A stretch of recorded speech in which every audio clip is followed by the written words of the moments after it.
Assalamualaikum warahmatullahi wabarakatuh.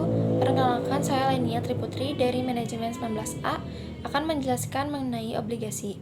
Obligasi ini merupakan alat investasi yang umum ditemui. Secara sederhana, obligasi merupakan pinjaman yang nantinya dibayar dengan kupon bunga. Misalnya, pemerintah akan membuat proyek jalan tol, namun pemerintah tidak mempunyai dana yang cukup. Akhirnya pemerintah menjual obligasi. Obligasi ini bermacam-macam harganya. Misalkan harganya 1 juta, kemudian dibeli oleh kita. Nanti pemerintah sesuai dengan aturan obligasi dalam 5-10 tahun pemerintah akan mengembalikan keseluruhan uangnya. Selain itu, kita juga akan mendapatkan bunga sebesar 10% setiap tahunnya. Jadi setiap tahun kita akan mendapatkan 500.000 dan setelah 5 tahun tersebut maka kita akan mendapatkan 15 juta.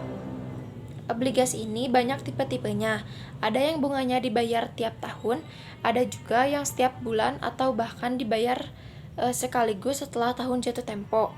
Obligasi ini bisa dibilang pilihan investasi yang risikonya rendah karena sudah mendapatkan kepastian dan juga perjanjian akan mendapatkan uang berapa dan jumlah bunga berapa. Obligasi berbeda dengan investasi lain, misalnya investasi saham. Kalau obligasi itu uang yang sudah dipinjamkan, maka uang tersebut akan kembali lagi dengan nominal yang sudah disepakati. Sedangkan saham itu harganya bisa naik atau turun sesuai dengan mekanisme pasar yang sulit diprediksi. Berbeda dengan obligasi yang bisa diprediksi, yang nantinya outcome-nya itu akan seperti apa karena sudah ada perjanjian. Meskipun obligasi memiliki tingkat risiko yang rendah, namun bukan berarti investasi yang tanpa risiko, karena setiap investasi pasti memiliki risiko.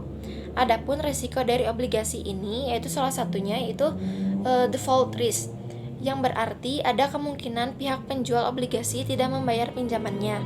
Misalkan ada sebuah perusahaan yang menjual obligasi, tiba-tiba perusahaan tersebut bangkrut dan tidak bisa membayar kembali. Maka dari itu, sebelum kita membeli obligasi, terutama di perusahaan, penting bagi kita untuk melihat portofolio perusahaan tersebut sebelum memutuskan untuk membeli obligasi.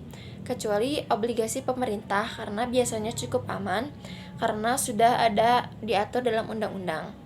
Cukup sekian, wassalamualaikum warahmatullahi wabarakatuh.